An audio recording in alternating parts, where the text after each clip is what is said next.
kulanti wanaagsan daawadayaal kusoo dhawaada warka TV-ga Hilaac qodobada aad daawan doontaan waxaa kamid ah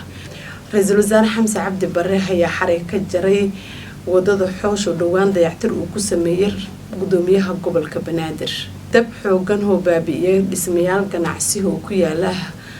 suuqa Bakaaraha xildhibaanihii wasiirka ka tirsan dawladda ayaa ka hor yimid dhibaato Muuse Biixi oo ku haya dadka reer Awdal taliska ciidanka booliska Soomaaliya ayaa hoobiyaal ku soo bandhigay Muqdisho madaxweyne ku-xigeenka Hirshabeelle Yuusuf Axmed Hagar Dabageed ayaa ka qayb galay munaasabad xilalka ay ku kala wareegayeen gudoomiyihii hore iyo gudoomiyaha cusub ee gobolka Shabeellaha Dhexe maxkamadda gobolka Banaadir ayaa mudeysay maalinta Arbacada inay dhageysan doonto musuqmaasuq lagu soo eedeeyay